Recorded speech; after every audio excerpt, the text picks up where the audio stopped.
Je voulais rester à la cité, mon père m'a dit. Dans ce cas-là, je ramène tous mes amis. Alors dans une semaine, je rentre à Vitry. J'irai finir mes jours là-bas. Je voulais rester à la cité, mon père m'a dit. Dans ce cas-là, je ramène tous mes amis. Alors dans une semaine, je rentre à Vitry. J'irai finir mes jours là-bas. Je suis sur la base break chargée. Allez, montez les neveux. Juste un instant que je mette sur le toit la grosse malle bleue. Ok, bah merci aux organisateurs, etc. Donc aujourd'hui, je vais parler de la compactification de Thurston de l'espace de Teichmüller.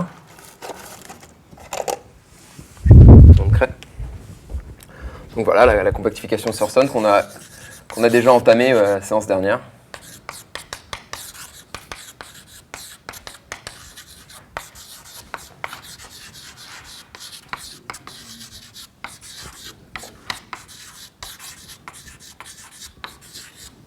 Donc d'abord, je vais commencer avec 10 minutes de pipeau complet, où on va essayer de se donner un petit peu des idées, puis regarder un peu l'aspect historique des choses. Voilà. Donc ça, c'est un truc déjà historiquement, la compactification de Thurston de l'espace de Teichmüller qui a été introduit par Thurston. Tout début, à la fin des années 70.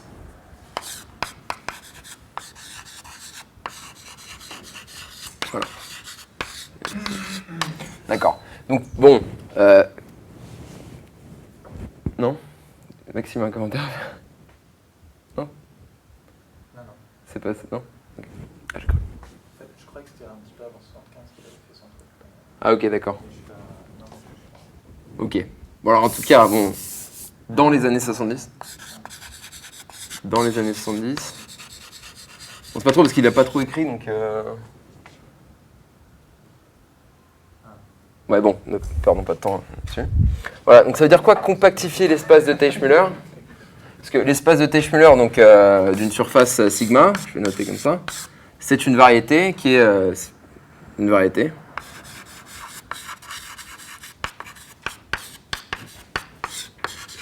qui est homéomorphe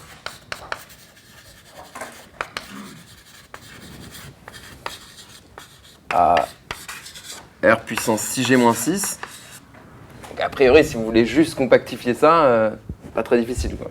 Plein de manières de le faire. Vous connaissez des compactifications de cet espace, et du coup, voilà. Okay.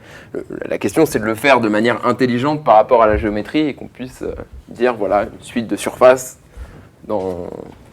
qui dégénère dans Teichmüller, elle converge quand même vers un truc qui est géométrique, donner un sens géométrique à une compactification intelligente. Voilà. C'était un peu pour la philosophie. Et donc la manière dont Thurston fait ça, et après je crois que cette compactification, moi je ne connais vraiment pas, mais elle a été comprise de manière un petit peu plus fine avec des objets qui apparemment sont plus pratiques, qui s'appellent des laminations géodésiques, mais nous ce qu'on va utiliser c'est des feuilletages mesurés dans ce que je vais raconter. Et donc je raconte un petit peu la stratégie. Donc j'introduis un petit peu des notations pour l'exposer. Donc là, sigma, ça va être une surface de genre...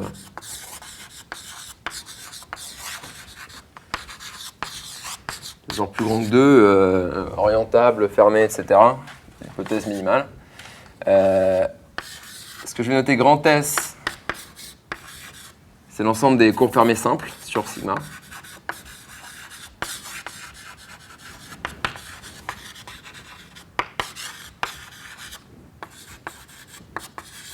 Voilà, à isotopie près.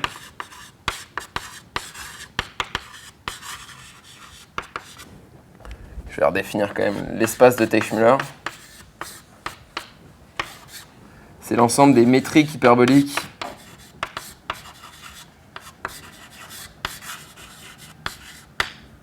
sur sigma modulo l'action des Difféo qui sont isotopes à identité. Voilà. Et enfin, je note comme ça R, on va dire R plus à la puissance S, c'est l'ensemble des fonctions de S dans R+. Voilà. Et en fait, la première remarque que fait Thurston, ça c'est ce à quoi je vais m'y atteler pendant un moment, c'est que, enfin je sais pas si c'est Sorsen qui l'a fait, parce que c'est vraiment pas... Si vous avez une métrique, M,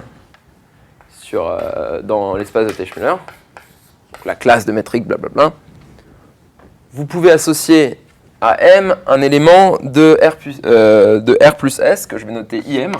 Donc j'ai I de M, qui va de S dans R+, qui a une classe d'isotopie de courbe, associe l'inf des longueurs des éléments S' tels que la classe de S', c'est S. Okay. Vous prenez le minimiseur dans la classe d'isotopie de S et vous regardez la longueur, et ça vous fait une fonctionnelle sur l'espace des longueurs. Okay. Et bon, du coup, l'idée, c'est de dire que là, on a cette fonction I qui emmène Teichmüller dans l'espace des fonctionnels. Voilà.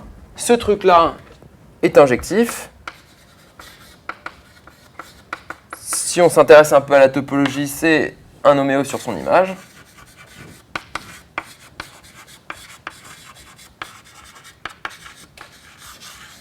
Et donc, du coup, désormais, on peut penser à Teichmüller comme un sous-ensemble de R plus puissance S.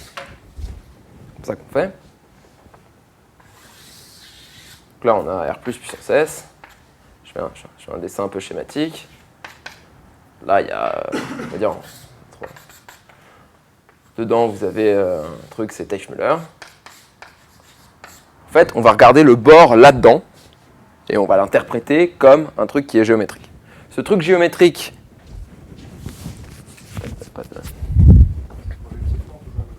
ouais, bon, enfin, voilà. Je vais y venir. Je veux juste faire un schéma. J'ai pas envie de. T'as raison, Boulanger. Je viendrai en détail sur ces trucs-là après. Non, donc, bon, je vais quand même le dire.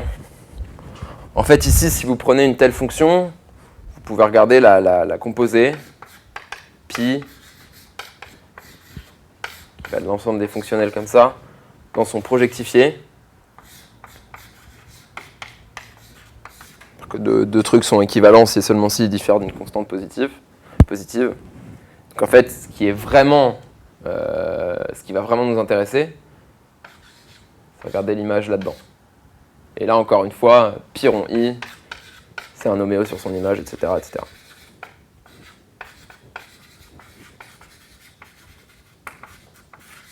C'était déjà vrai que i était un homéo sur son image.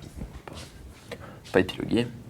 Voilà, et donc du coup, on a envie de dire, ok, bah là-dedans, on a une topologie, on peut regarder l'adhérence de Teichmüller dans cet espace, et en fait, on va interpréter cette adhérence comme un ensemble d'objets géométriques. Les objets qui ont été introduits par Charles la semaine dernière, il n'a pas pris la peine de venir parce qu'apparemment ça n'intéresse pas. Bref. Et ce sont les feuilletages mesurés. Donc, je vais noter MF, et il y a le MF de sigma. L'ensemble des feuilletages mesurés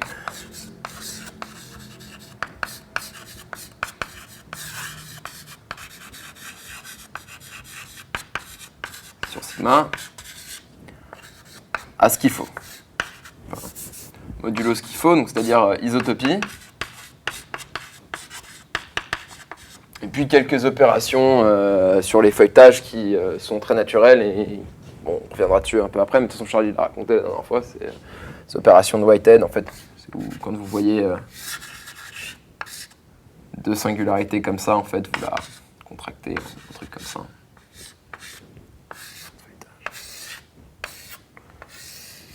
Etc. C'est des feuilletages avec des conditions sur les singularités, je crois. Oui, ah ouais, t'étais pas là. Non. Donc les feuilletages, tu demandes que les singularités, ce soient toutes des scènes de taille au moins 3. Voilà. Au moins 3 séparatrices. Ok, donc voilà. Donc ça, c'était le truc. Et en fait, quand vous avez un feuilletage mesuré, bah, d'ailleurs, ceux qui n'étaient pas là la dernière fois, je sais pas si à un moment j'ai introduit un truc dont vous rappelez pas de la définition, n'hésitez pas à me dire. Rappelle-nous la définition.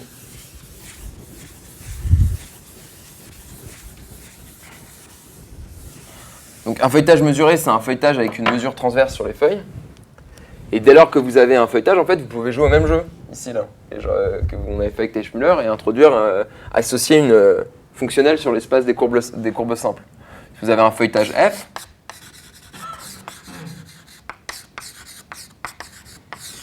bah, vous associez IF.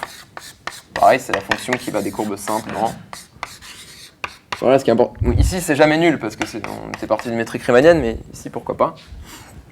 Et en fait, ce que vous faites, c'est que vous prenez une courbe, et vous prenez l'inf, enfin une classe, et vous prenez l'inf sur les courbes, les vraies courbes qui représentent votre classe, les intégrales de la mesure transverse le long de cette courbe. S'. Voilà. Vous voyez, si vous avez votre feuilletage qui est comme ça, etc. Alors, si vous avez une courbe, l'idée c'est ça, c'est que si vous avez...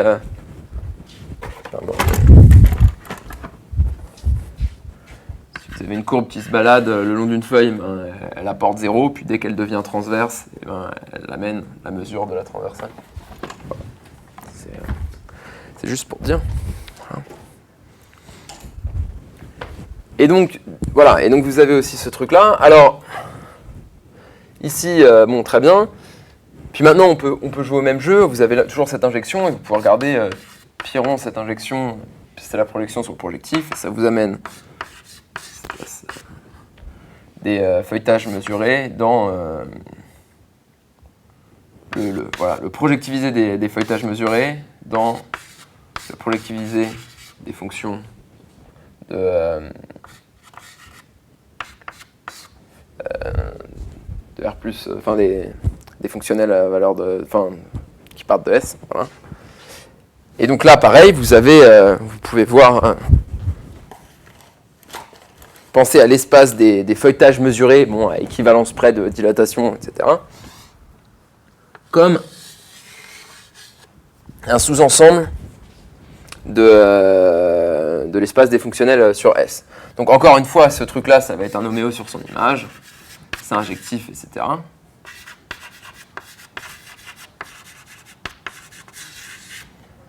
Et en fait, le théorème de Thurston, j'y arrive, c'est que si vous regardez... Donc maintenant, quand je vais écrire PMF ou le Teichmüller, je les imagine plongés dans l'espace projectif des fonctionnels sur S. Et ben, le théorème de Thurston, c'est que T de sigma union projectivisée des feuilletages mesurés, c'est compact. Alors, sur les feuilletages mesurés, qu'est-ce que tu peux mettre comme topologie sur les feuilletages mesurés ?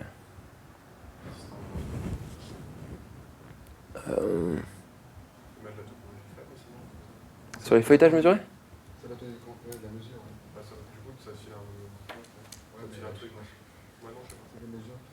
La topologie faible de quoi ? T'as envie de le faire vivre dans P, t'as envie de le faire vivre dans P, dans des fonctions, gérer cette topologie. Tu veux faire marcher l'espace des courbes. Oui, si tu veux le faire marcher. Edward actually made the topology Coming from what? Projective space. You have a homeomorphism on the subset of the projective. Yeah, no, of course, but like when you consider the... Ok, on va parler en français, Edward, parce que c'est pas raisonnable. Si tu considères la topologie sur les feuilletages mesurés a priori, tu peux mettre une topologie. Oui, mais justement, je pense que c'est la bonne, c'est celle qui vient de l'espace projectif. La faible, enfin, C'est le même qui agit sur les... C'est la même chose parce que ce théorème dit que c'est un homéomorphisme. Non, mais d'accord.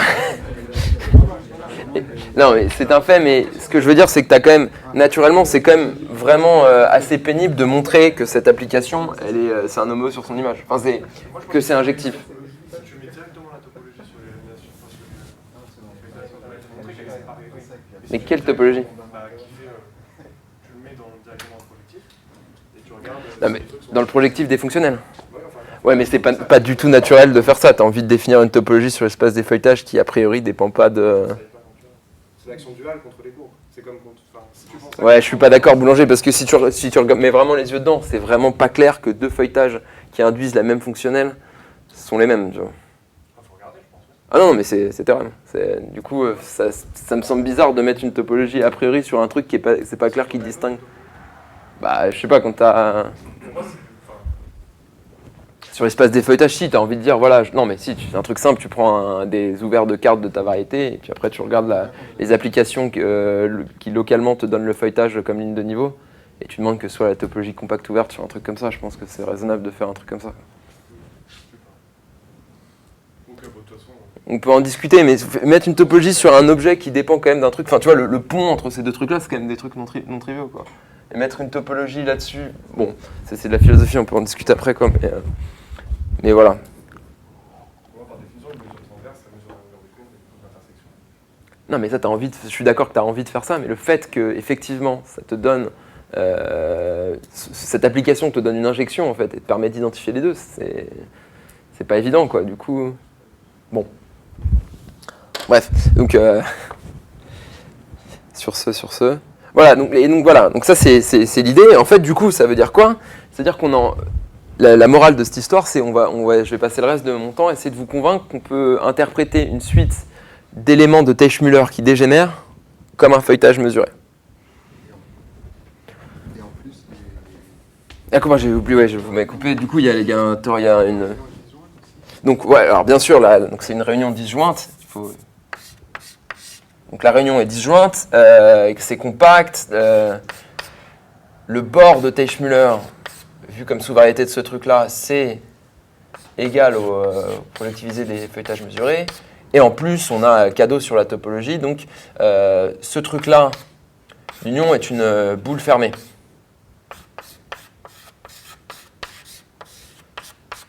C'est égal à la boule de dimension 6G-6. Je sais pas comment vous aimez noter ça, la boule fermée. Je sais pas comme ça. Voilà, c'est assez simple comme énoncé. Il faut juste qu'il soit compris, mais voilà quoi. Et, du coup, c'est assez joli parce que donc voilà, on était parti de Teichmüller qui est vraiment une boule ouverte de dimension 6G-6 et on compactifie en rajoutant la sphère de dimension 6G-7 et en plus on a une interprétation géométrique de ce truc-là qui est ces affaires de feuilletage mesuré. Alors bon, voilà, ça c'était pour l'histoire. Donc déjà là j'ai probablement rappelé ce que tout le monde savait, mais c'est l'interprétation qu'il faut avoir. Maintenant je vais commencer par faire le boulot que Charles et Adrien n'ont pas fait la semaine dernière.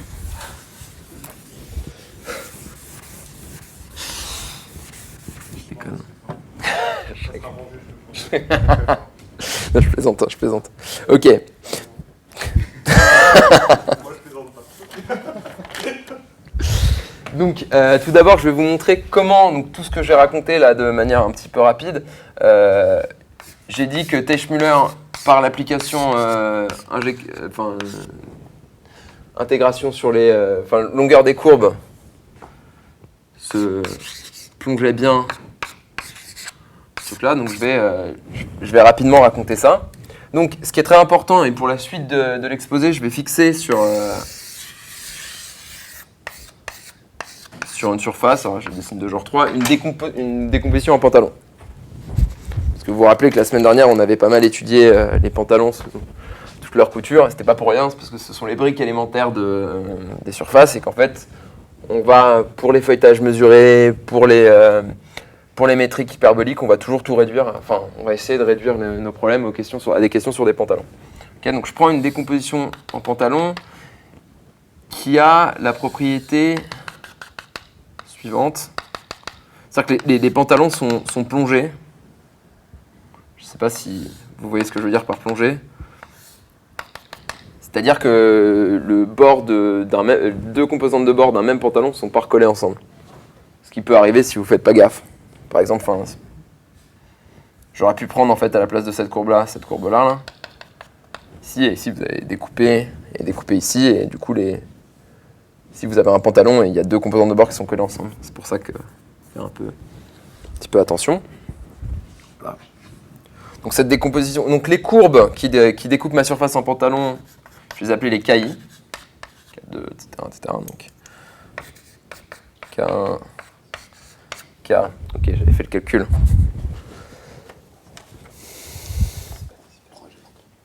3G-3.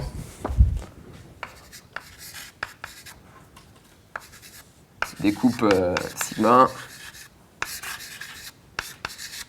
En combien de pantalons 2G-2 pantalons. Il est très très fort. Puis se regardez même pas. Voilà. Excellent. Excellent. Et donc, comment j'ai envie de faire? Alors, donc là, je vais supposer que vous connaissez un petit peu de géométrie hyperbolique ou je vais vous demander de me croire. Donc, quand vous avez une surface avec une métrique hyperbolique, à chaque fois que vous prenez une classe d'homotopie libre de courbe fermée simple, donc je prends ici S.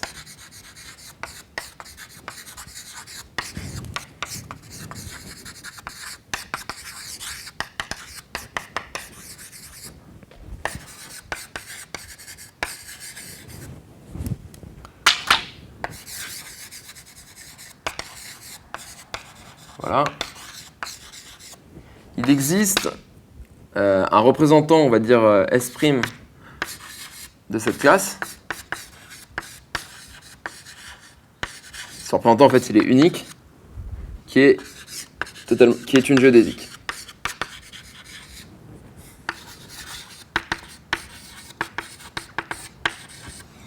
Ok. Du coup, là, quand vous avez fixé une décomposition en pantalon de sigma et que maintenant vous prenez M une métrique hyperbolique,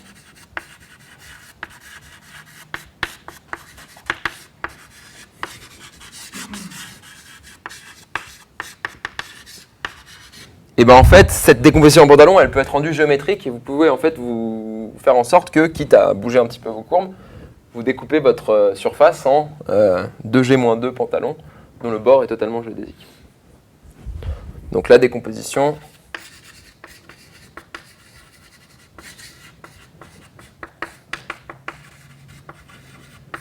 est rendue géométrique. On se dit c'est presque trop facile quoi.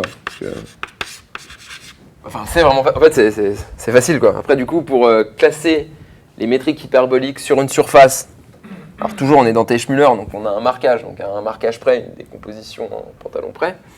En fait il suffit de classer les métriques sur le pantalon et ensuite on réduit. Et là c'est encore plus facile.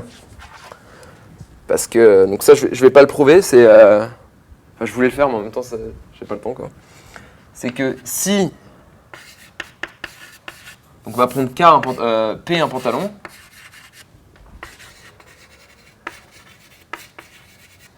Et je vais noter ses composantes de bord. K1, K2 et K3. Okay, on met une métrique hyperbolique sur ce pantalon à courbure, à bord totalement géodésique. Et en fait, c'est un lemme, hein, parce que ça peut vraiment, je comptais le faire, mais je ne vais pas le faire, qui dit que si vous avez la longueur de K1, la longueur de K2 et la longueur de K3, enfin, ces trois mecs-là déterminent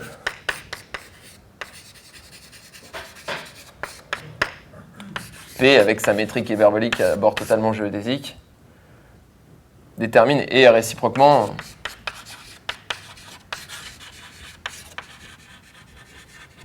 si vous fixez 3 réels strictement positifs, L, M, N, il existe un unique pantalon dont les composantes de bord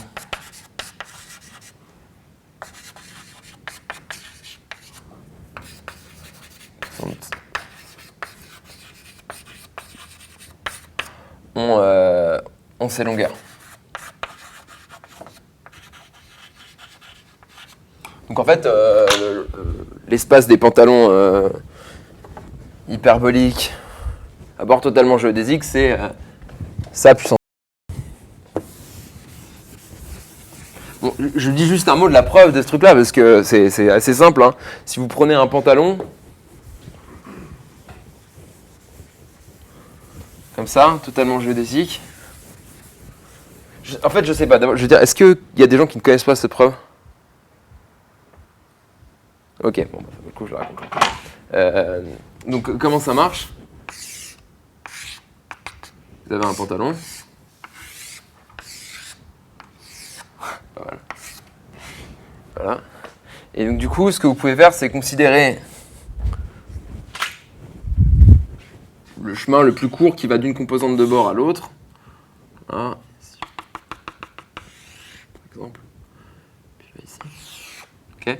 Donc, vous vérifiez que ce chemin, il est géodésique, qu'il est perpendiculaire à vos composantes de bord à chaque fois, les 3 chemins. Ok. Et ensuite, vous allez découper cette figure et vous allez vous retrouver avec un polygone hyperbolique, okay, qui va être un octogone. Et en fait, cet octogone, vous pouvez même voir que c'est le double d'un hexagone. Faut faire le dessin, quoi. Pardon. Tu vois 2 hexagones? Bah, je peux coller 2 hexagones ensemble pour faire un octogone. Tu vois, c'est... 1,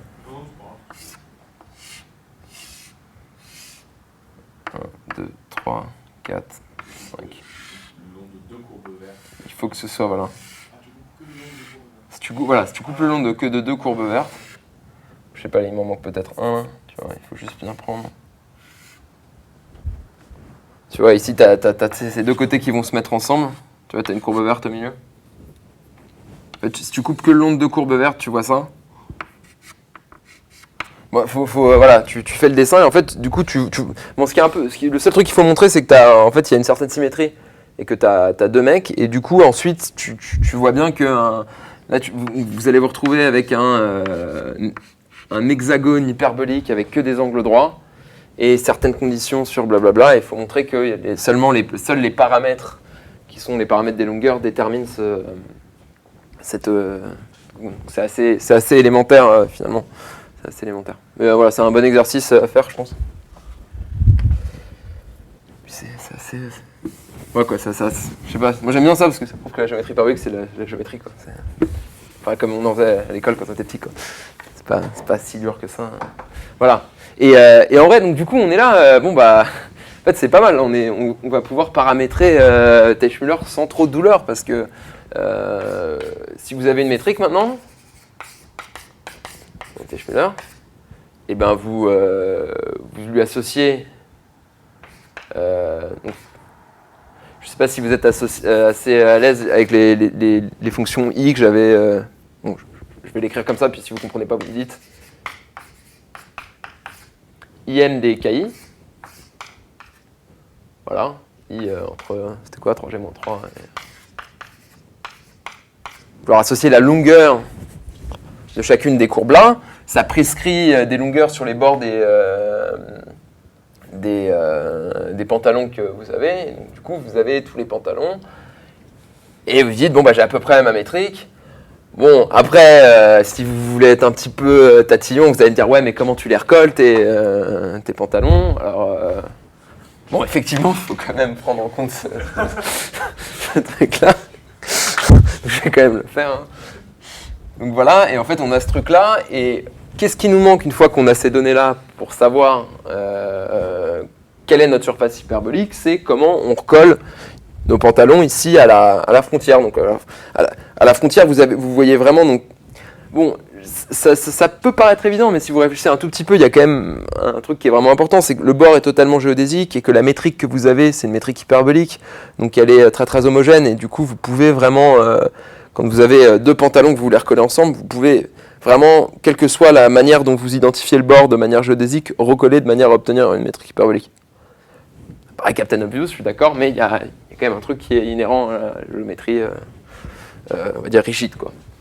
Voilà, et donc en fait, ce que j'ai envie de dire, c'est que j'ai cette fonction, et maintenant, en fait, quitte à rajouter pour chaque courbe, KI, un paramètre angulaire de twist, ok, donc en fait, je vais rajouter, faire un petit peu de place,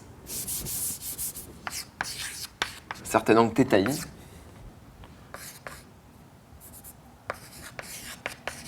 G-3, j'ai complètement déterminé ma métrique. Ok ? Donc voilà, donc ça c'est ce que je dis. Donc en fait là j'ai trouvé un paramétrage de Teichmüller à valeur dans... donc ce truc-là ça vit dans R étoile plus. Et ce truc-là ça vit dans S1. Donc c'est un angle. Donc j'ai gagné. J'ai un paramétrage. Là j'ai la dimension de Teichmüller. Hein. Donc c'est ça, puissance 3G-3. Voilà, donc en particulier là j'ai une dimension 1, dimension 1. Donc j'ai la dimension de l'espace de Teichmüller.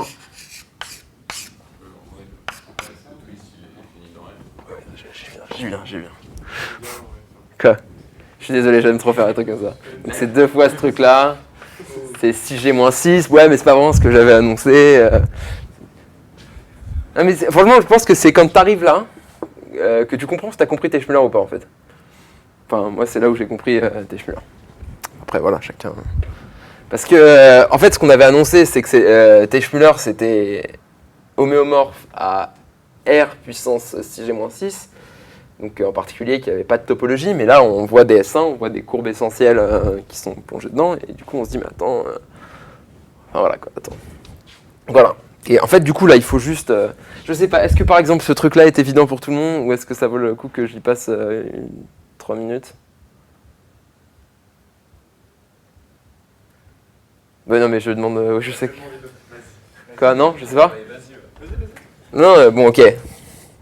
J'ai pas hyper... Non, mais gagner du temps, c'est pas trop mal. Ok, donc, en fait, c'est quoi l'histoire?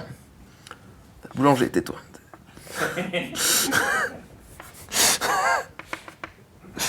Ok, vous avez vos 2 pantalons qui arrivent là. Ok, donc... Vous avez... Voilà, c'est ça. Teichmüller, c'est faire un marquage. Et du coup, admettons, bon, je vais vraiment plus comme celle-là, on va s'en servir après, ça coûte rien.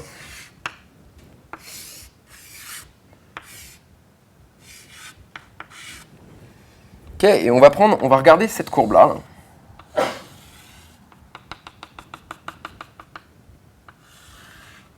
Et voilà. Et mince, ça passe en dessous. Hein. Je sais pas si vous voyez quelle courbe c'est qui fait le tour du pantalon. Et en fait, quand on fait tourner, on a envie de déformer cette courbe avec notre truc. Donc en fait, ce qui se passe, c'est que vous allez vouloir déformer, vous allez bouger un petit peu. Et pour bouger un petit peu, il faut suivre. Vous allez avoir ce truc-là. Là, vous pouvez plus recoller. Donc en fait, on va juste arriver là et revenir un peu comme ça. Okay, quand vous faites tourner. Pour suivre la courbe continuellement dans l'espace de Teichmüller. L'espace de Teichmüller, c'est ça, c'est là où j'ai marqué les courbes et je les suis. Donc quand je me balade, là, localement, je dis que c'est ça. Et donc je fais mon tour. Alors après, faut... Et quand vous revenez...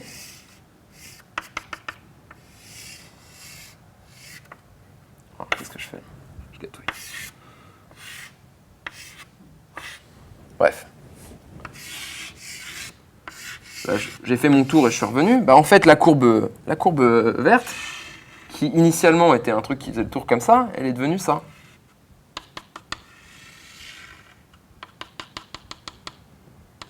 Alors, attends, qu'est-ce qui va pas?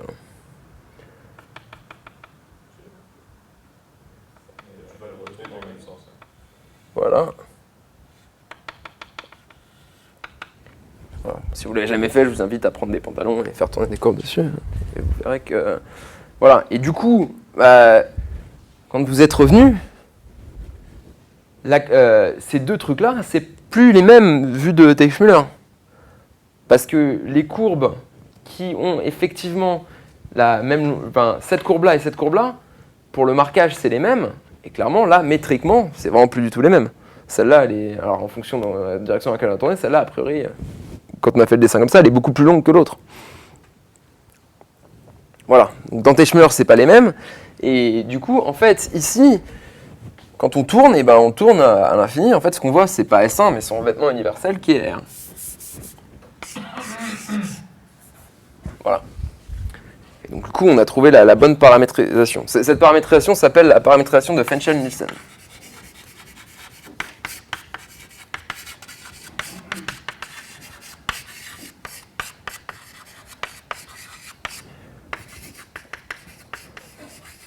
Ok, donc comme pendant cet exposé, je ne pourrais pas faire toutes les preuves, j'ai quand même envie de dire là où j'arnaque et là où j'arnaque pas. Là, même si j'ai pas tout dit, parce que effectivement, on a trouvé un paramètre en plus, je vous assure qu'il y a tout pour montrer que c'est bien une bonne paramétrisation. Il n'y a vraiment pas trop de marge, il n'y a pas de truc un peu subtil à vérifier. Si on le fait proprement, qu'on prend les bonnes définitions de Teichmüller, c'est voilà. Chaque fois je fais des notes, mais je m'en sers pas. Ok. Et ben voilà. Ah oui, non, d'accord. Ok, excellent. Voilà. Donc, ok, mais alors ce que je voulais, moi, à la base, c'était ce truc-là. Je voulais que l'injection de Teichmüller dans l'espace des courbes, dans l'espace des fonctionnels sur les courbes, était injective. Et ça,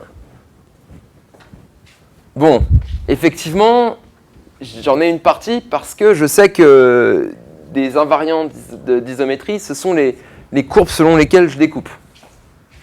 Et là, j'ai mes pantalons, etc.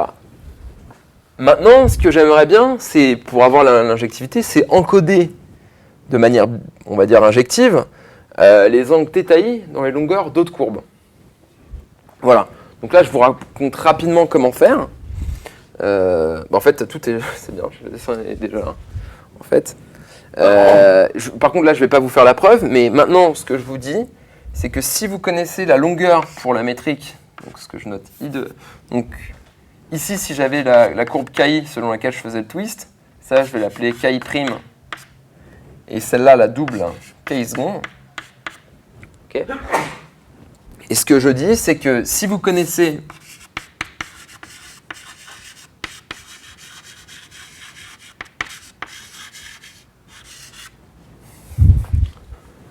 la longueur, donc ce que je note IM, pour M la métrique de KI' et IM de KI seconde, en fait vous connaissez l'angle θ, enfin l'angle relevé, vous connaissez le paramètre θ.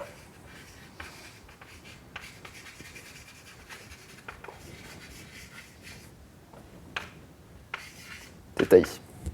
Donc en fait, et là, en fait, donc c'est un théorème, hein, c'est-à-dire que combien vous avez besoin de courbes ici pour déterminer complètement la métrique, vous avez besoin de 9G moins 9 courbes pour déterminer la métrique.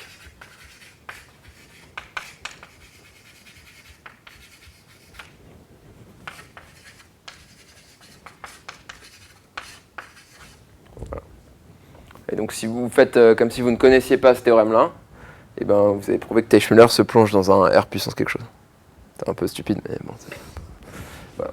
Et voilà. Mais par contre, clairement, si vous prenez 9G moins 9 nombres positifs, c'est pas clair du tout qu'il y ait une métrique qui vérifie ça, vu que l'espace des paramètres, on l'a vu, c'est 6G moins 6. Ok. Voilà. Voilà. Et bon, bah voilà. Pardon ? Est-ce que c'est clair que si on regarde pi rond i, juste en projectivisant,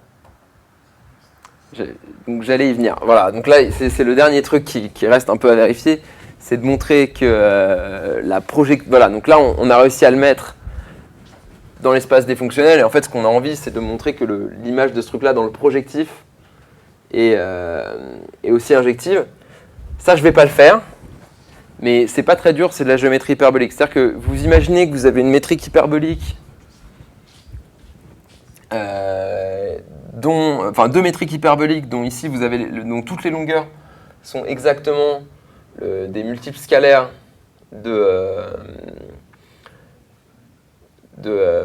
sont proportionnels. Alors là, il faut faire un peu de géométrie hyperbolique. Donc ce que vous avez, donc ça il faut utiliser, tu prends l'action de ton groupe fuchsien sur H2. Tu vois, et tu regardes, donc la longueur de ce truc-là, en fait, c'est la trace de ta matrice associée, c'est le cosinus hyperbolique de la longueur de la géodésique. Ok. Et en fait, si tu joues un petit peu et que tu regardes, tu as des formules sur les traces, traces de, je sais plus, bon, je vais pas les dire parce que je vais me planter, mais en jouant un petit peu avec ce truc-là et en utilisant la concavité des fonctions cosinus hyperboliques, tu vois tout de suite que ça doit être les mêmes. C'est un petit exercice. Tu vois, voilà, je donnais un peu l'idée. Je peux revenir. Voilà.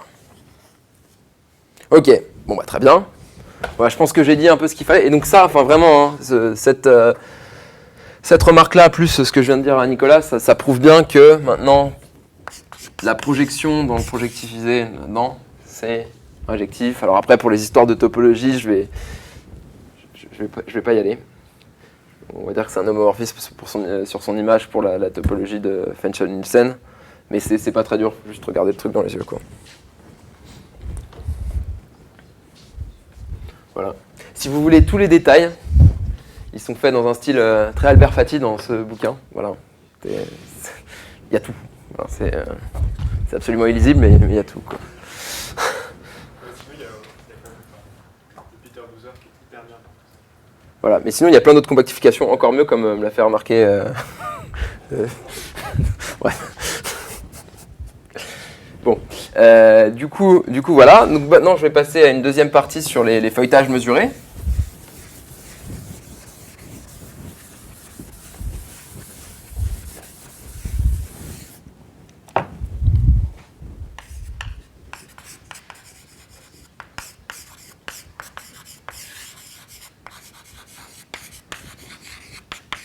Ok. En fait, on va faire un petit peu la même histoire. Tu auras besoin de mes notes. Ok. Donc, bon bah, comme tout à l'heure, on plonge l'espace des feuilletages mesurés dans les fonctionnels. Et un feuilletage avec sa mesure, vous associez une application qui a une classe associe l'inf sur les représentants de la classe. J'écris tout. De l'intégrale de la mesure transverse. Ok. Ça. Voilà. Donc, encore une fois, j'ai I. Et en fait, le théorème, cette fois, c'est que grand I, on va dire, égale pi rond I, où pi, c'est la projection sur le projectifié. Et un homéo sur son image.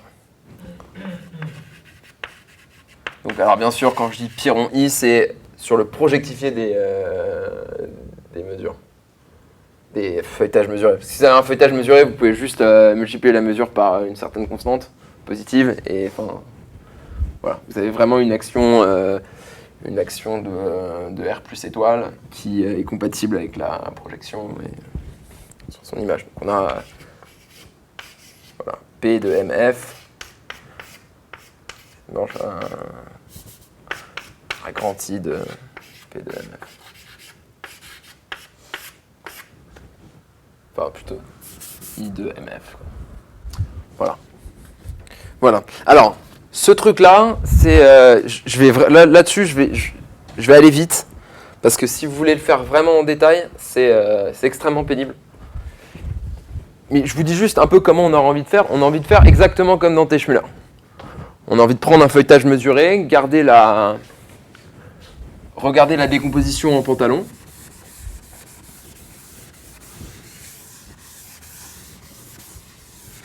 Et dire, bah écoutez, je vais réussir à en fait rendre cette décomposition compatible avec le feuilletage, au sens où sur chacun des bouts, c'est un truc que je connais. Puis ensuite dire que ces trucs qui sont uniquement déterminés par la mesure sur les bords, etc. Et gagner. Le problème, c'est que ça marche pas. Enfin, pas directement. Mais presque, en fait. Voilà ce qu'on a envie de faire. Pareil, on a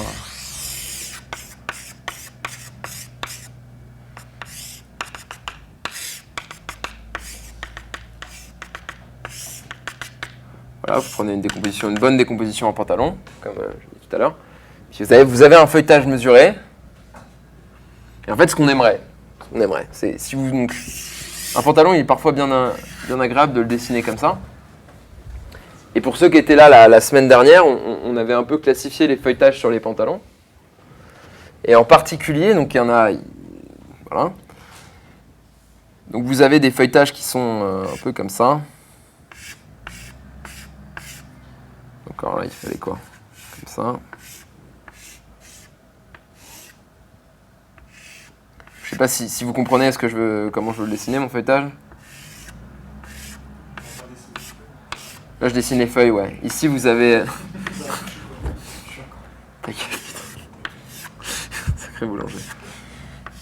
Et voilà. Et donc, vous avez deux singularités. Donc ça, c'est des feuilletages qui sont mesurés. Hein. Je sais pas, voilà, Charles l'a fait la semaine dernière.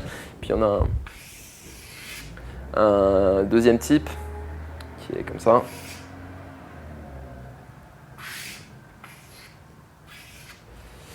À quoi il ressemble celui-là?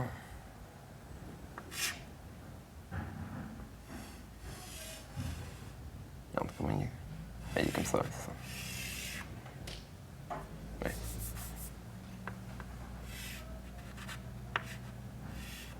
Oui, c'est comme ça. Pardon.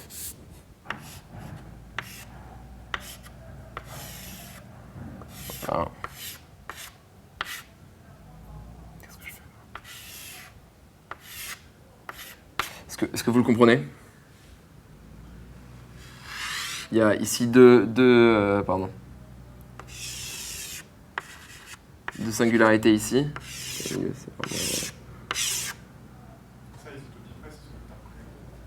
Pardon?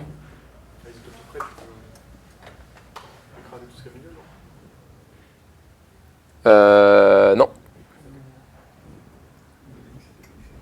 Non, c'est différent, tu vois, parce qu'en plus quand tu vas recoller, là, tu vas avoir des feuilles qui rentrent et qui ressortent, tu vois, et en fonction de comment tu recolles, c'est... Enfin, t'as vraiment envie qu'il y ait des trucs au milieu si tu veux pouvoir jouer avec après, quoi. Enfin, tu vois, il faudrait que tu... T'as raison, si tu supprimes, enfin, t'estimes que toutes ces feuilles-là, elles sont triviales, et mais par contre, c'est pas les recollements de Whitehead, quoi, ça n'a rien à voir. Whitehead, tu contractes des feuilles, tu vois, t'as une feuille comme ça, là, tu vois des mecs comme ça, et... que tu contractes, là, t'as vraiment, il se passe des trucs au milieu, quoi, t'as des feuilles. Voilà. Et donc, bon, alors, Charles nous avait montré pas mal, il y avait 6 feuilletages essentiels, bons feuilletages sur le pantalon la dernière fois. En fait, finalement, moi, je vais me restreindre à ces deux-là, parce que c'est les seuls qui chargent positivement toutes les courbes transverses. Ok. Si vous avez 3 composantes de bord, K1, comme ça, K2, K3, et donc les composantes de bord sont transverses au feuilletage. Donc, leur mesure est positive. Qu'est-ce que je fais?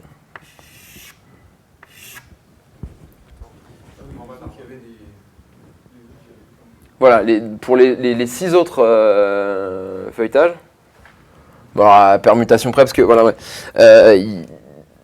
Pour les autres, il y avait une composante de bord à chaque fois qu'il y avait une mesure transverse nulle. Voilà. Et donc ceux qui vont nous intéresser, c'est ceux-là. Donc voilà, bref. Ce que j'ai envie de dire, c'est quand on a... Bon, je vous fais un peu le schéma. Et voilà, ce que Charles nous avait montré en particulier, c'est que ces feuilletages-là, de la même manière que les métriques sur le pantalon, elles sont complètement déterminées par la mesure transverse du bord. Je ne raconte pas l'histoire, mais l'idée c'était de dire, voilà, quand vous avez les trois mesures de ces trucs-là, et en fonction de ce qui vérifie par rapport à l'inégalité triangulaire, vous n'avez pas le choix. En fait, soit la mesure de K1 est plus grande que la somme des deux mesures de K3, K2 et K3. Et dans ces cas-là, bah, vous avez ce feuilletage-là. Donc là, ça correspond à mesure de K1 est plus grand que mesure de K2 plus mesure de K3. Donc ça, c'est celle qui viole l'inégalité triangulaire. C'est celle qui respecte l'égalité triangulaire. Dans n'importe quel sens. Bah, je dis des bêtises ou c'est peut-être l'inverse en fait. C'est le contraire. Celle-là, c'est celle qui viole l'inégalité triangulaire. Parce que, oui, exact. Donc là, on voit bien que... Voilà. Ici, donc, vous voyez qu'en fait, toutes les courbes, si on veut mesurer, donc là, en gros, c'est que la mesure ici de K2, là, vous pouvez la transformer par le feuilletage, et c'est égal à la mesure de juste cet arc-là. Et pareil ici. Et donc vous avez un autre truc. Donc voilà. Et ce qu'on a envie de dire, voilà, bon... Et donc, déjà, le premier lemme, entre guillemets, c'est prenez un feuilletage. Et voilà. Et donc là, il y a tous ces lemmes un peu techniques sur les feuilletages qui sont à chaque fois des trucs auxquels on croit. C'est si vous avez une courbe, une classe qui est chargée positivement, alors vous pouvez la mettre en intersection transverse. Ok ? Voilà. Et ces trucs-là, c'est vraiment, c'est pas très dur, hein. Il n'y a pas trop de subtilité, mais c'est pénible, quoi, parce qu'il faut tout supprimer, regarder ce qui se passe quand elle n'est pas transverse, comment la...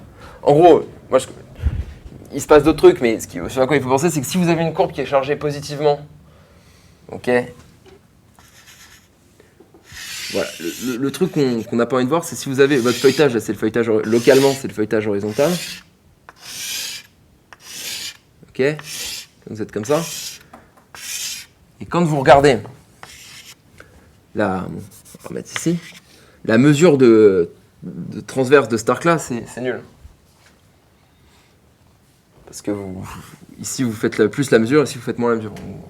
Truc. Et qu'à chaque fois que vous voyez ce truc-là, vous pouvez déformer. Et là, ici, à l'intérieur, c'est trivial. Vous pouvez déformer votre truc et virer ici le défaut de transversalité qui vient ici. C'est un peu... Voilà, je ne vais pas rentrer dans ces détails-là. Si vous voulez vraiment vous mettre le nez dans la théorie des feuilletages, il y en a beaucoup dans le bouquin. En fait, c'est rigolo, hein, ce genre de lemme. Hein. Je trouve pas ça horrible, hein, mais pas encore.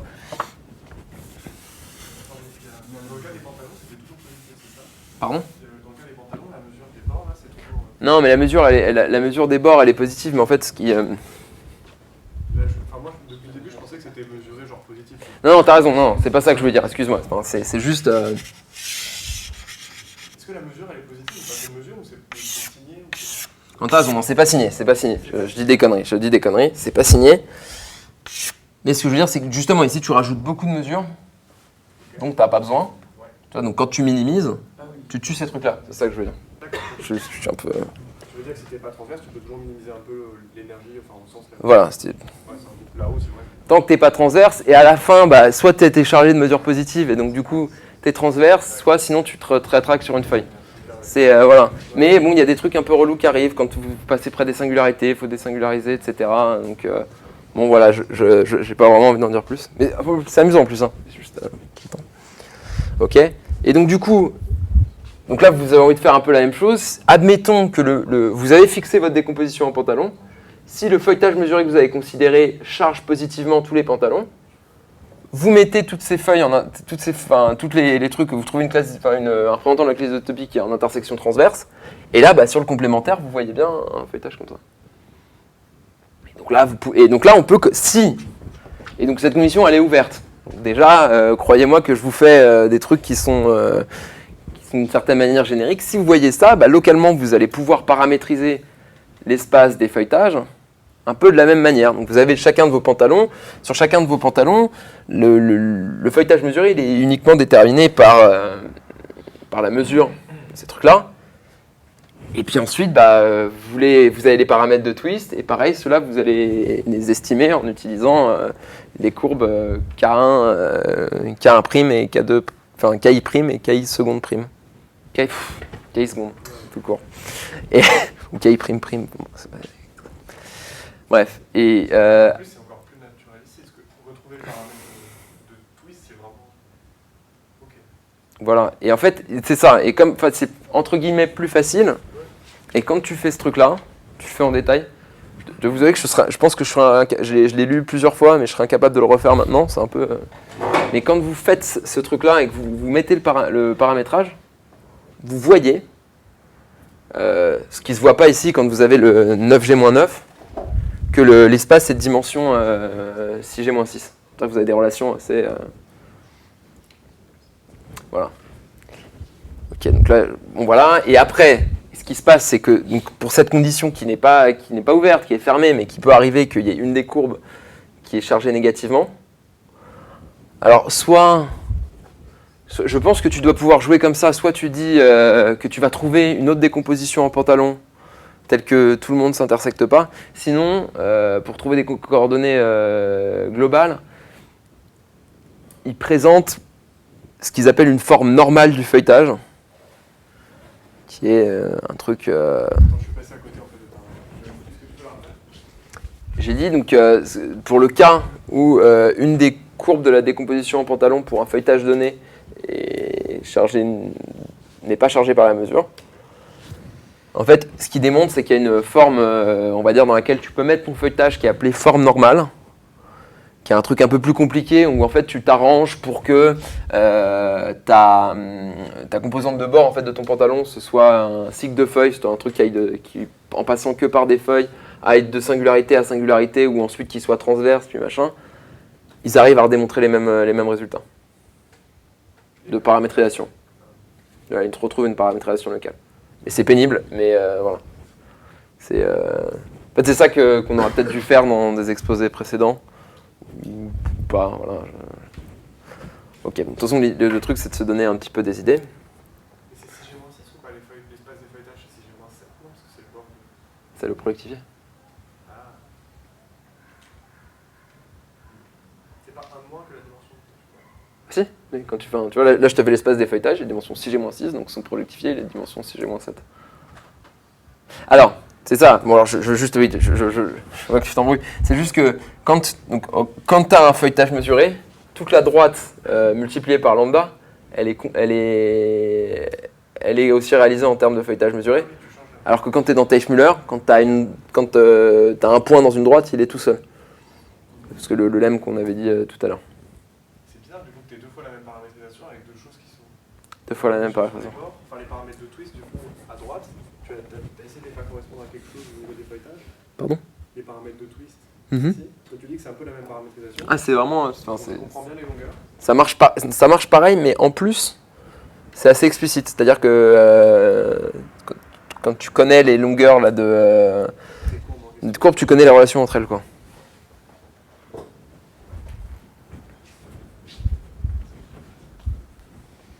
Donc, qu'est-ce qui te pose problème? Le fait que tu aies perdu un paramètre, tu vois, ça me choque parce que là, ici, je vois pas comment tu peux t'en passer à droite.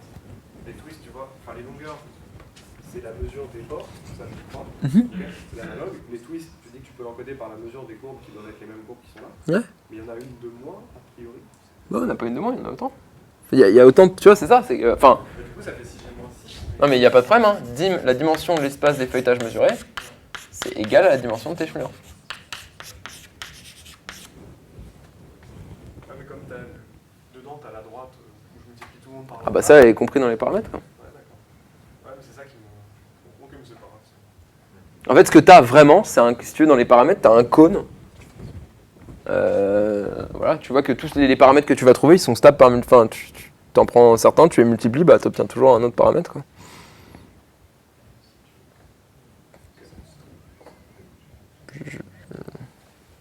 Qu'est-ce qui est. Enfin, je vois pas où. Non, mais je n'en ai pas parce qu'après. Et quelle heure il est là? Parce qu'en fait, ça va, j'avance à une vitesse assez raisonnable. Oui, bon, pas si raisonnable que ça quand même. Hein. C'est pas... Je peux répéter ce qu'était l'analogue de twist dans le paramétrage. Voilà. À la Felchen-Nixon, des feuilletages mesurés, je suis en retard. Ah, pardon. Donc, ce que je disais, l'analogue des twists. Oui, donc, ce que j'ai Voilà, tu vois que t'as des feuilletages. Ce que tu as dit, c'est que tu paramètres les feuilletages mesurés, disons, par les mesures transverses Sur les pantalons. sur les pantalons. Et ensuite, bah, enfin, ça c'est vraiment. Coller. Tu recolles, t'as un paramètre de twist. Et tu l'as expliqué tout à l'heure sur le dessin, là et là. Bah, enfin, tout à l'heure, j'ai expliqué sur le dessin pourquoi le paramètre de twist était à valeur dans R. Là, on voit sur le cas de. Mais À droite, on voit bien ce que c'est qu'un paramètre de twist, et là, bon, alors, tu vois, donc, enfin, je sais pas ce que tu appelles un paramètre de twist, mais ici, tu as un bord. comment tu les. Tu vois, donc maintenant, tu as deux composantes de bord de ton. Ok, tu as raison, peut-être qu'il faut. Est-ce que tu peux recoller, par exemple, un feuilletage genre à droite avec un feuilletage genre à gauche? Alors, si la mesure. Si la mesure. Voilà, si tu veux que le feuilletage il reste mesuré, Oui. Si la mesure. il faut que tu recolles des parties de mesure égales partout. Et donc, du coup, ça contraint complètement. Et après, tu peux tourner. Oui, mais là, il n'y a pas la même configuration entre ceux de gauche et ceux Ah bah, tu t'en fous parce qu'il est. Le seul truc que tu as, c'est qu'il est. Tu vois, en fait, ce que je dis, c'est que tu Comment tu les recolles tu choisis une feuille. pas les recoller tous les deux. Oui, voilà, c'est ça. Ouais, on peut pas les recoller. Comme ça, on peut pas la recoller. Pourquoi on peut Parce pas qu'il y a, tu vois, il y a, Au bord, c'est dans. Et je vois pas. C'est dit, tu veux dire recoller le long. Bien sûr que si, tu veux. C'est le long d'une seule et j'y pense tout me recoller, tu vois. En faire une surface de genre 2. Voilà, c'est ça. Et ça, c'est pas ce que dit Céline. Oui. Comment ça, refaire une surface de genre 2? Recoller, tu vois, qu'un avec un prime, enfin, qu'un à gauche avec un à droite. Bah, tu peux s'ils ont la même mesure. Il y a des points. Une seule, oui, mais tout, tu peux pas, mais c'est normal. Est-ce qu'il y a des points. oui, C'est ça de. Même, Il y a des points nodaux au bord. Mais non, il n'y a pas de point nodo au bord. Hein. C'est ça qui est. Est-ce qu'on peut recoller le feuilletage de gauche avec le feuilletage de droite? Bah, si lui et lui, ils ont les mêmes mesures que les Le mêmes. long du bord extérieur. Ah, juste le long du bord extérieur. Ouais. Donc si, regarde, s'ils ont la même mesure, Oui, mais s'ils ont la même mesure, s'ils ont la même tu choisis deux feuilles que tu recolles ensemble, et ensuite tu es complètement contraint par la mesure. Comment tu recolles? Donc là, si les mesures sont les mêmes, tu peux. Si les mesures sont les mêmes. Alors d'un point de vue juste feuilletage, tu prends n'importe quel difféo du cercle. Juste d'un point de vue de la théorie des feuilletages, tu vois même un homéo du cercle. Et après ensuite, tu vois, tu prends d'abord une identification S1 ici, une identification S1 ici. Là. Je peux faire une surface de genre 2 en recollant S1 et S'1. Ouais. Supposons qu'ils aient les mêmes mesures. Alors ouais, si tu veux en faire un feuilletage mesuré, tu peux faire comme ça. Pareil, Donc tu c'est peux recoller à juste une l'intérieur. contrainte globale en fait sur le. C'est-à-dire qu'il n'y a pas de contrainte sur les configurations des. Non, il n'y a pas de. Tu vois, parce que localement, tu peux trivialiser. Tu peux trivialiser ton feuilletage autour de ton truc de telle manière à ce que tu vois le feuilletage trivial dans un anneau. D'accord. Ah oui. Oui, c'est con. Voilà, donc du coup, et après, après, ce que je dis, c'est que si tu n'avais pas la contrainte de la mesure, tu pourrais recoller de manière assez sauvage. Et en fait, le choix d'une feuille, enfin c'est un petit peu ça qui détermine ton paramètre Exact. twist. Exact. Et là-bas, on voyait bien le paramètre de twist en disant tu as tes deux courbes transverses qui changent de longueur. Ouais. Différemment, et là, qu'est-ce qui change? Bah, donc t'as tes deux courbes trans. Alors, qu'est-ce que tu appelles courbe? Ouais, bah là, c'est pareil. Hein. Là, tes deux courbes transverses. Hein. Enfin, en fait, là, tu vois, on pourrait garder ce dessin-là et juste regarder les feuilletages. Ouais,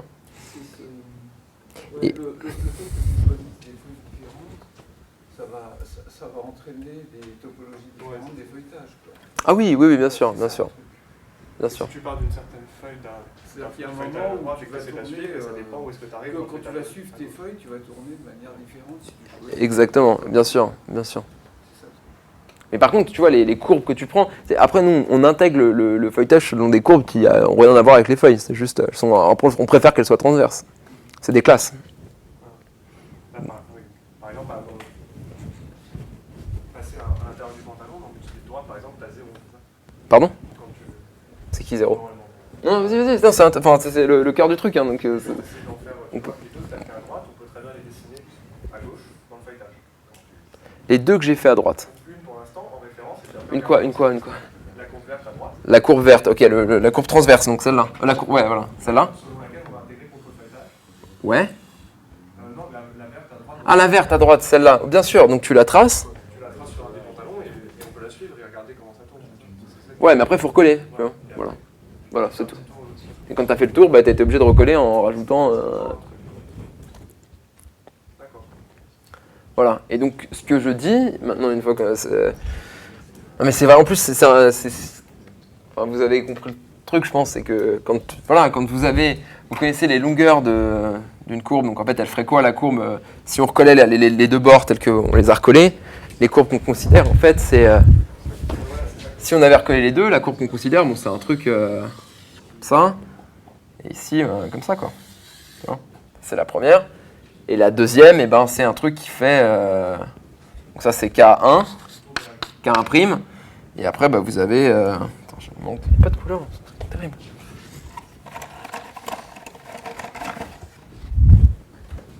Et après, on a un K1 bleu. Je sais pas, qui va être un truc, je crois, qui fait. Non, pardon, je dis des bêtises. Qui tourne autour de. Qui tourne comme ça, quoi. Quoi, ça cuit pas? Oui, d'accord. Non, faut juste faire un demi-tour. Attends, Nicolas va nous dire. Tu peux t'amuser à faire tourner. Essayer de. Ouais, tu Violette et tu essaies de la faire tourner. Et... l'as fait tourner, donc du coup, t'obtiens. Bon, t'obtiens celle-là qu'il faudrait dessiner. Et quand tu connais les mesures des deux, en fait, ça te dit que tu sais comment t'as recollé. Tu vois, parce que c'est local, et tu peux. Voilà. Ok. Et en plus, ce que je dis, c'est que quand tu fais ça, alors là, par contre, il faut mettre le nez dedans, c'est assez explicite que, l'espace des paramètres que tu obtiens avec les relations qu'il y a entre les distances et de dimension si j'ai moins. En fait, ce que tu obtiens vraiment directement, c'est que en faisant cette paramétration avec les formes normales, etc., et après, on va s'arrêter, c'est qu'avec ces trucs-là, on obtient MF. C'est égal à R puissance 6G-6 moins 0, quoi. Parce que 0, ce qui correspondrait au feuilletage nul, qui est Voilà. Donc comme tu voilà. Et un truc qui est compatible, si tu veux, avec l'action par... si tu as un paramétrage et que tu prends le feuilletage multiplié par une constante positive lambda, et ben le paramètre que tu obtiens, c'est aussi le paramètre multiplié par lambda, quoi. Et en particulier, tu obtiens directement, en regardant ces paramétrisations, que le projectivisé de MF, c'est une sphère de dimension 6G-7. Ok ? Très bien. Bon alors, dans le temps qui me reste...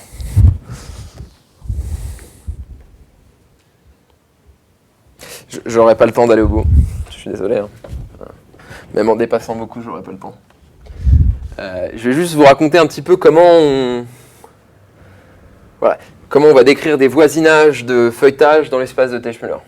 Qu'est-ce qu'il y a proche d'un feuilletage mesuré? C'est quoi les feuilletages qui tendent vers ce mec? Ok. C'est quoi les métriques qui tendent vers ce mec? Donc je sais pas, j'ai fait des notes, mais en fait ça sert à rien parce que ça je vais raconter, c'est important.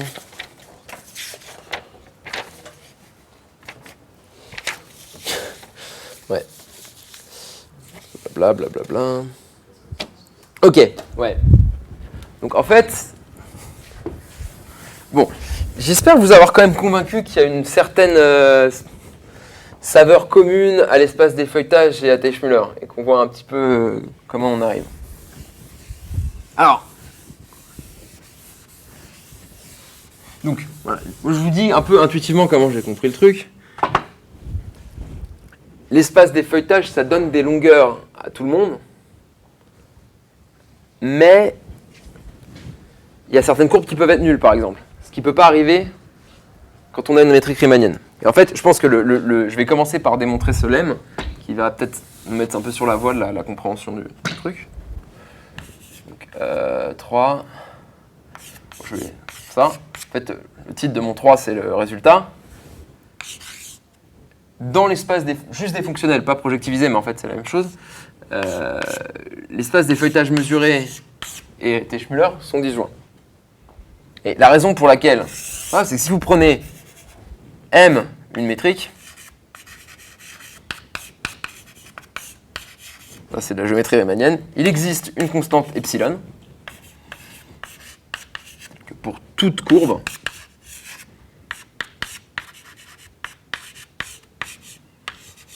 la longueur de cette courbe, elle va être plus grande qu'epsilon.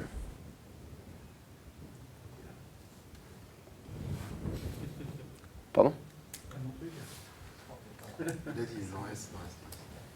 Donc alors, oui, courbe non triviale. Hein.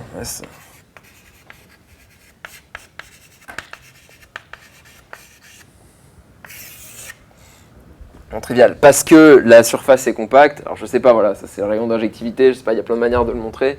Si vous croyez en la géométrie riemannienne, vous croyez en ce lemme. Voilà, après. Ça c'est clair. Et maintenant, si vous prenez un feuilletage,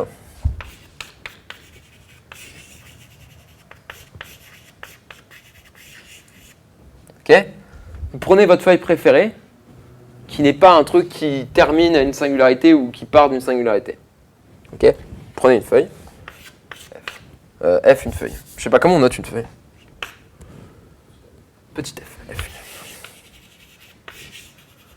Ok. Vous prenez votre feuille. Voilà, et là, il y a une transversale. Donc votre feuille, comme c'est générique hein, de ne pas partir et d'aller une singularité, bon, il y a deux écoles. Soit elle boucle, c'est une feuille fermée. Donc du coup, la mesure sur cette feuille, elle vaut 0. Okay. Et donc en particulier, ce truc-là, ça ne pouvait pas provenir d'une métrique, parce qu'une métrique, ça charge toujours tous les courbes. Mais sinon, c'est pas grave. Ce que vous pouvez faire, c'est par le théorème de récurrence de Poincaré que Charles avait démontré la dernière fois. En fait, votre feuille, elle revient infiniment proche de votre point de départ. Il faut peut-être attendre longtemps. Et du coup, quand vous revenez, suffisamment proche, plus proche que epsilon, vous refermez et la mesure de la courbe que vous obtenez est plus petite que epsilon. Là, les gens tatillons me diraient oui, mais ta courbe, elle est peut-être triviale.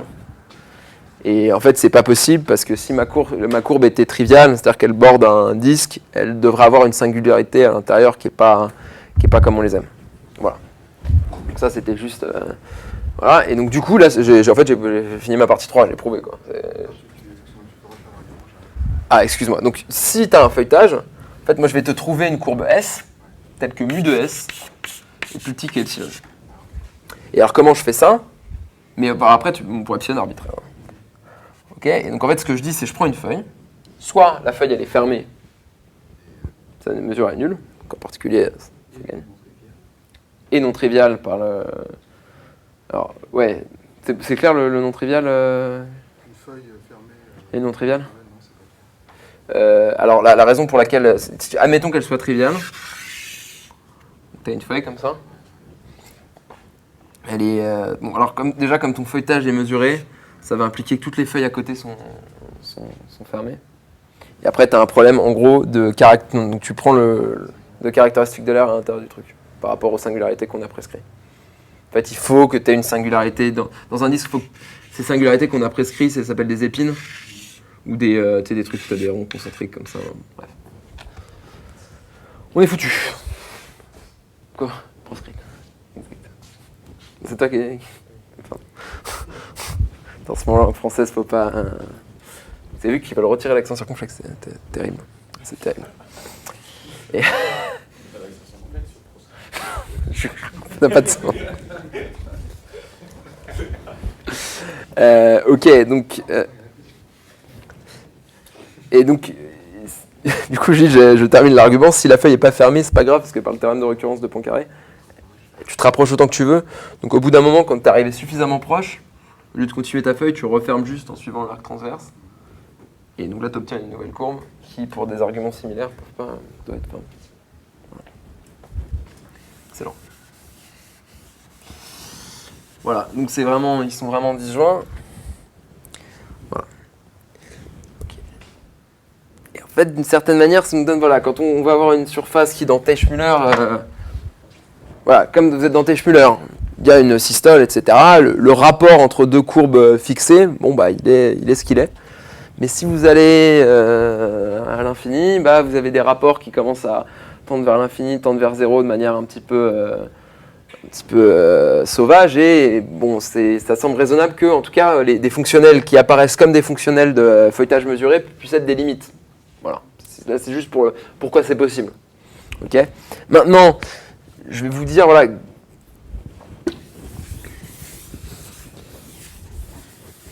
Pourquoi, quand on a déjà une métrique hyperbolique, on n'est pas si loin que ça d'avoir un feuilletage. On n'est jamais à côté, hein, mais on n'est pas... Voilà. Vous prenez... Là, donc là, je dessine un pantalon hyperbolique. Ok. Ok. Puis là, j'ai dessiné des géodésiques minimisantes entre les composantes de bas. Ouais. Il me reste 5 minutes? C'est pas vrai. Ah, il me reste, ouais. 5 minutes compactées en 1 minute, quoi, c'est ça? Ah, attends, c'est horrible. Il faudrait peut-être qu'on fasse une prolongation ou un truc comme ça. Parce que... Non, bah alors là, je vais juste... Non, mais je raconte juste, en fait, c'est pas... Je vais devoir accélérer, mais... Ok, ce que vous pouvez faire, c'est considérer le feuilletage, une fois que vous avez ces trucs-là. Je sais pas si ce dessin, il est bon. Maintenant, vous prenez le feuilletage local, hein, qui vous est donné par les courbes qui sont équidistantes à ces géodésiques. Donc, elles, c'est pas des géodésiques, hein, si vous avez un petit peu de géométrie hyperbolique, vous voyez que c'est des trucs... Voilà, et vous obtenez un feuilletage et vous essayez de l'étendre jusqu'à ce que vous puissiez plus l'étendre. Et comme c'est équidistant, et ben en fait, il va se passer un truc, c'est que l'histoire d'inégalité triangulaire, elle va encore apparaître, et il y a un moment où vous allez avoir une obstruction à continuer votre feuilletage. Bah, mettons que vous êtes revenu... Là, vous avez fait le tour, hein, vous continuez comme ça, vous prenez les équidistantes.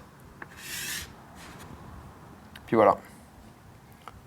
Bon, alors du coup, j'ai peut-être pas envie de faire ça. J'ai envie de m'arrêter avant. Je vais m'arrêter avant. Parce que pareil, là, je fais le feuilletage équidistant ici aussi, là. Là, j'ai des tubes, là. Puis au bout d'un moment, Ah, et puis là, pareil.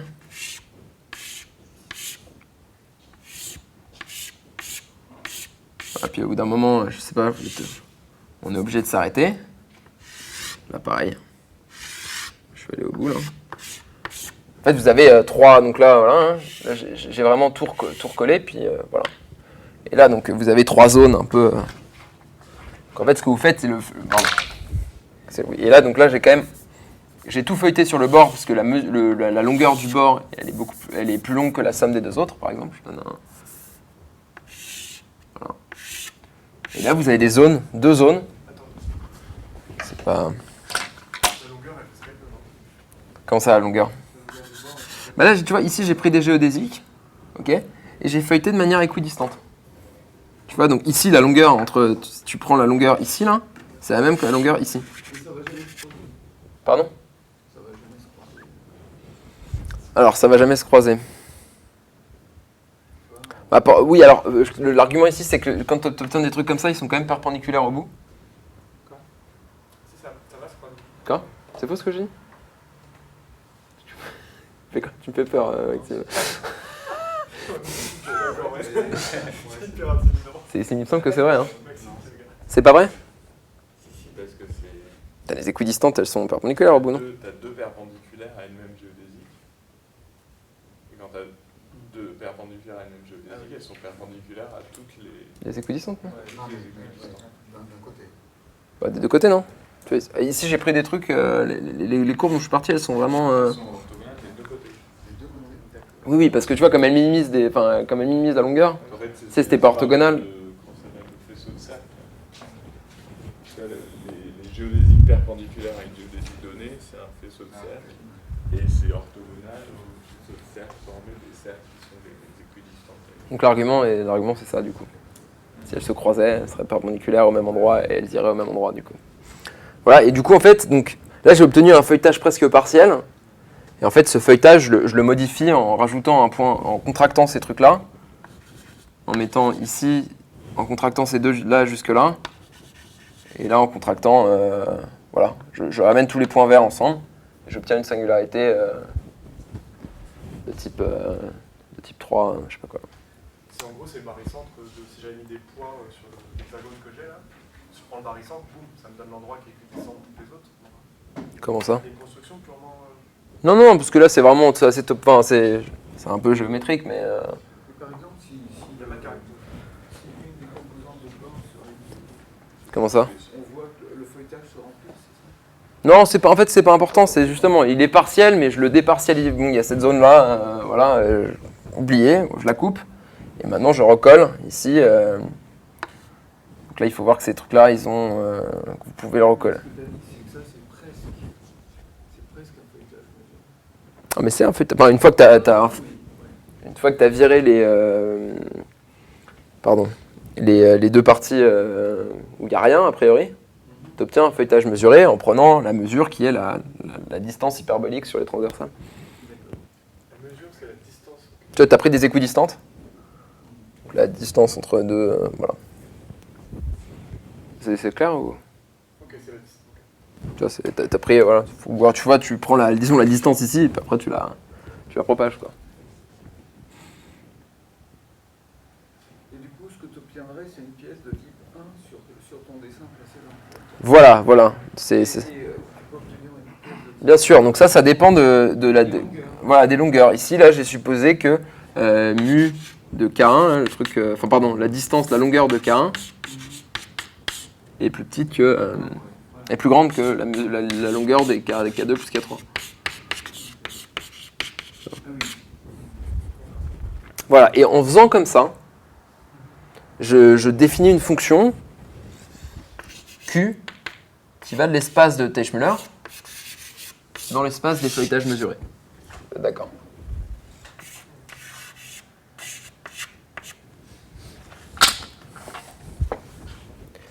Et j'explique vaguement... Voilà, je vous donne le lemme, enfin le...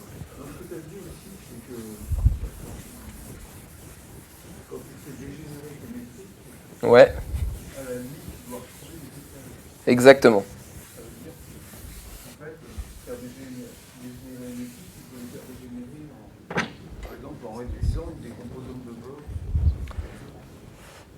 Alors, la manière dont justement dont ça marche, c'est quand tu fais ça, c'est là où ça foire un peu et il faut changer un peu les paramétrages. Voilà. Et en fait, donc je vous dis juste comment ça marche. Je vais prendre une suite. Moi, je suis encore en retard. Dans le feuilletage que tu as défini, là, Ouais. c'est quoi les points verts? Les points verts, excuse-moi, c'est que après du coup je désingularise mon feuilletage. Là il y a une partie où il se passe rien, c'est un triangle comme ça où j'ai pas défini de feuilletage. Ce que je fais, c'est je recolle comme ça tous ces trucs là ensemble. Et du coup à la limite je vois un feuilletage comme ça. Enfin, pardon. Et pour obtenir un vrai feuilletage quoi. Et là, ce que je dis, c'est que je vois ça si la longueur de K1 est plus grande que la somme des deux longueurs. Tu vois, parce que là, j'ai obtenu un truc où... Qu'est-ce que je fais là? Pourquoi ça cuit pas cette affaire? C'est le contraire. C'est le contraire. Ici, je vois celui-là. Puis après, tu vois l'autre. Voilà. Et après, tu vois l'autre type de feuilletage quand l'inégalité est dans l'autre sens. Il y a une façon canonique de foutre un feuilletage Voilà. dans un pantalon. Exactement. C'est ça, hein, je pense, la bonne remarque. Et en fait, là, le comment après, qu'est-ce qui fait tout marcher? C'est la proposition suivante, qui est que si vous prenez une suite, on va dire xn de métriques, ok, et vous supposez que pour la décomposition en pantalon qu'on a choisie, ce qui a du sens comme on est dans Teichmüller, la longueur de KI pour xn toujours plus grande qu'un certain epsilon fixé. Je fixe epsilon. Ok. Là, je contrôle le truc. Ok. Donc là, ici, j'ai un truc associé à un feuilletage. Alors en fait, je sais pas. Pardon? Ouais, je fais une hypothèse, ouais. Donc je vais noter Q tilde l'image là-dedans dans les projectivisés. C'est ça dont on va se servir. Ok. Ok, maintenant je suppose que xn tend vers l'infini dans Teichmüller.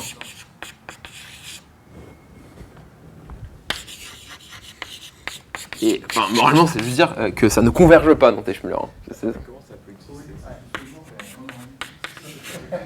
C'est donc une rétraction.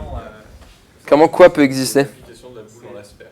C'est une rétraction de la boule sur la sphère. Non, parce que là, je sais pas surjectif. Tu vois, tous les feuilletages que tu construis là, déjà, ils chargent positivement toutes les courbes que tu as fixées. C'est pas surjectif, pas surjectif.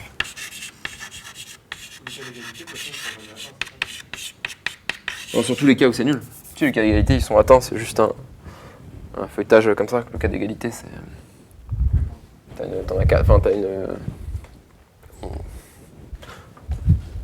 Tu vois ça au milieu. C'est le cas d'égalité. Donc non, c'est juste. Voilà.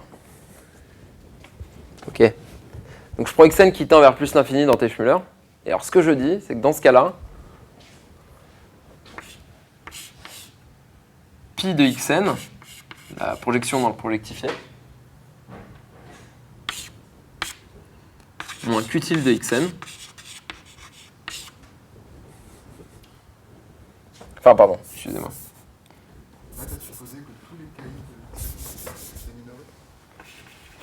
Ça converge dans R plus puissance S, si et seulement si Q tilde de xn converge là-dedans, et leur limite est la même si c'est le cas.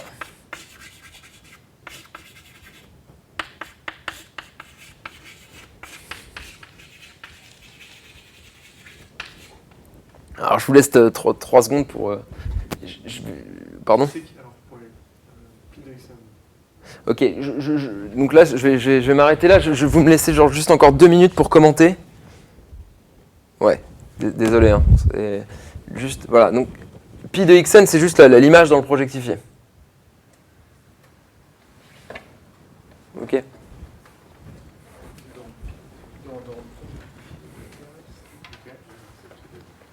Ok. Qui associe les longueurs. Là-haut, tu as supposé que toutes les longueurs de KI, je ne comprends pas l'hypothèse, L de KI de xn plus grand qu'epsilon, c'est pour toutes les composantes de tous les contours. Pour toutes les courbes. Pantalon fixé. Ouais, Oui, tu fixes. Oui, elle est fixée depuis le début. Tu vois, par exemple, aussi cette application là, elle dépend une décomposition en pantalon.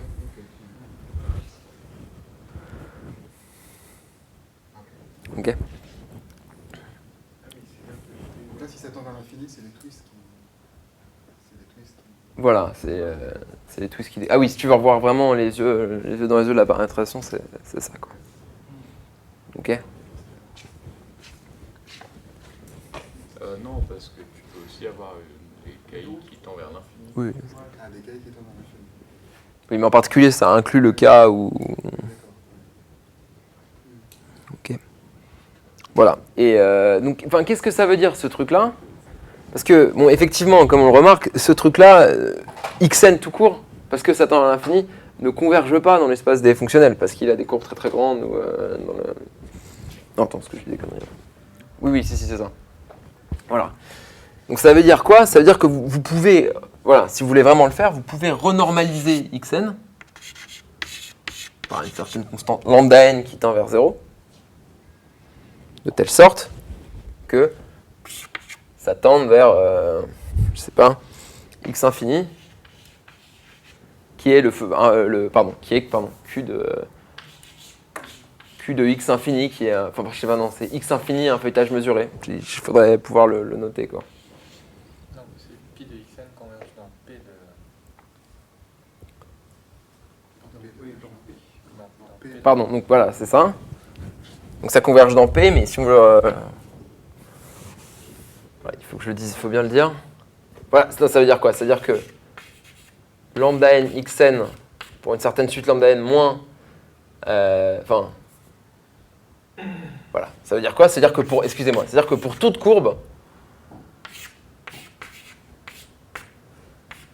moins... Pardon, ce que j'ai appelé Q tilde de xn fois lambda n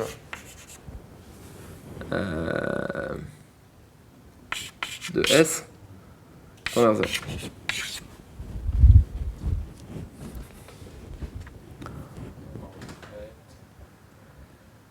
Voilà, c'est ça qui est important. Ça veut dire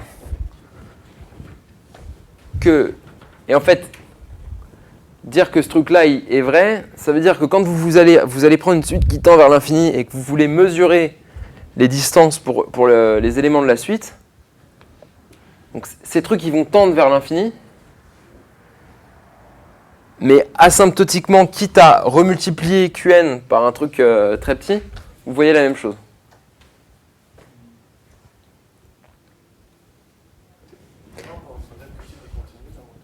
De quoi? Bah, Q est continu, ça c'est vrai, mais c'est pas ce que je dis. Ah, c'est que Qtil est une bonne approximation de Xn. Voilà, exactement. On va essayer que, non, je veux dire que si Projectivement. si tu prends une Courbe courbe qui... dans ta surface, Exactement. mesurer si tu mesures, au lieu de mesurer sa longueur, tu mesures juste son intersection avec ce feuilletage machin, C'est exactement ça. et en fait tu fais une erreur qui est pas... En fait, c'est la preuve, en fait. C'est la preuve. C'est de dire que quand tu veux mesurer les longueurs pour une classe, quitte à bien normaliser, et ben, ça vaut le coup. Enfin, c'est la même chose que de mesurer pour le feuilletage que de mesurer pour la métrique. Il y a des inégalités, c'est assez clair que si tu veux mesurer pour la métrique, tu vas te voir un truc plus long que le feuilletage, parce que le feuilletage, tu n'as gardé que certaines directions. Et dans l'autre sens, voilà, là tu perds des trucs. Mais voilà, mais ce que tu dis, c'est que si... Bon, c'était le dernier truc que je voulais faire, j'aurais pas le temps de faire, mais voilà, au moins on a eu le temps d'en discuter, c'est à dire si tu fixes une courbe par rapport à la décomposition de ton truc, sa combinatoire elle est fixée. Quitte à bouger un peu, tu peux te ramener à un certain nombre d'intersections, et du coup tu dois regarder après comment tu peux te balader dans ton pantalon d'un bout à l'autre, par exemple, parce qu'à chaque fois que vous allez avoir votre courbe, elle va rentrer dans le pantalon, elle va en sortir, et tu as envie d'estimer l'erreur que tu fais. Ok.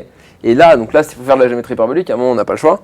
Si tu as borné ici les longueurs par epsilon, ok, et ben tu peux, quitte à bien te balader à déformer un peu ton truc, voir qu'il y a un contrôle de la longueur hyperbolique en fonction de la longueur du feuilletage. Enfin, par rapport au feuilletage. Je pense même, on s'en convainc hyper bien si on fait l'aime du collier, qu'on écrase juste une géodésique sur une surface de genre 2. Tu écrases la géodésique qui est séparante. Ouais. Et par l'aime du collier, les seules courbes qui vont rester, c'est celles qui intersectent la géodésique qui est au milieu. C'est un peu ce que, enfin tu vois, c'est le cas le plus simple de ce que tu dis là. Ouais, ok. Je sais pas si vous voyez. Du coup, ça marche bien intersecter comme ça. Mais parce que l'erreur, donc essentiellement quand tu utilises une décomposition de pantalon comme ça avec un contrôle, tu peux, en gros, tu peux dire que la longueur d'une courbe, c'est plus ou moins. Enfin, tu peux décortiquer une courbe en de temps en temps elle traverse un pantalon et ensuite elle fait des tours autour. C'est ça, c'est essentiellement ça la Le preuve. feuilletage, lui, te compte les tours autour d'une courbe de bord. Et l'erreur que tu fais, c'est essentiellement que tu comptes pas le. Enfin, Non, bah même pas après. le fait de traverser les pantalons. Bah si en plus tu le comptes, tu vois. C'est ça qui est. C'est là où t'as une chose, c'est que quand tu veux traverser ton pantalon, bah, tu vois, si tu veux, c'est ça, il faut regarder un peu le feuilletage un peu en tête. Si tu fais rien, tu vois, si tu fais vraiment du tour, comme tu l'as dit, bah, tu peux toujours te ramener à passer comme ça.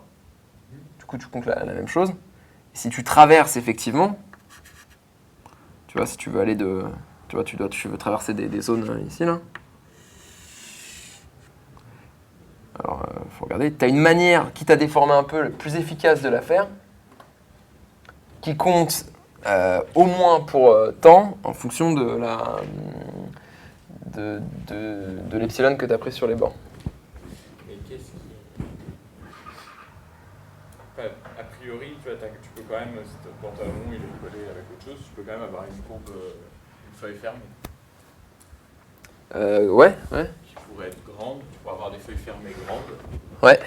Et donc, du coup, tu as des trucs qui sont de.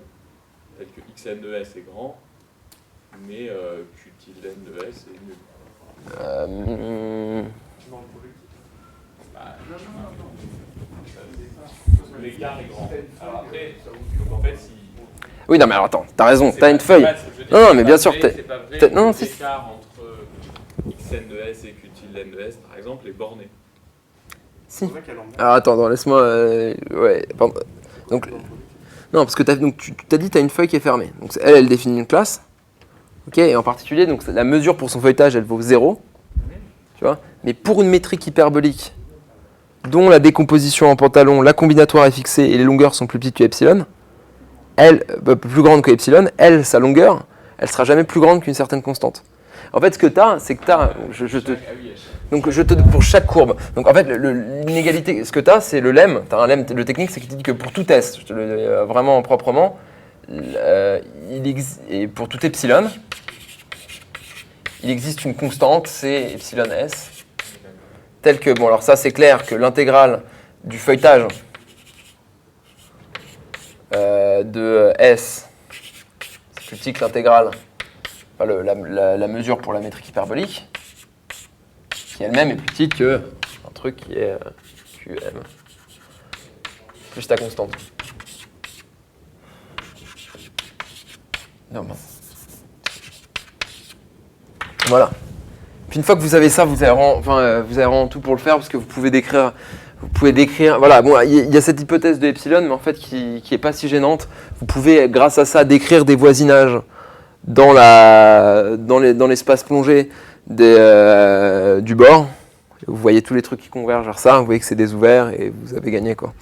Parce qu'à chaque fois que vous avez en fait le lemme aussi pour bien terminer, c'est-à-dire qu'à chaque fois que vous avez un feuilletage là-dedans, vous pouvez trouver une décomposition en pantalon qui charge toutes les courbes de votre décomposition.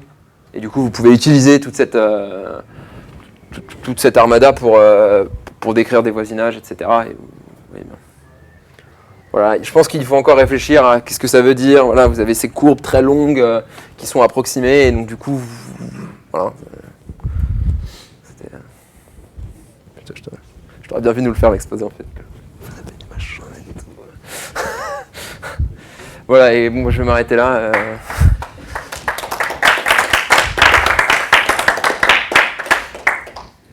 Merci. Et puis, du coup là, je sais pas, on va se faire.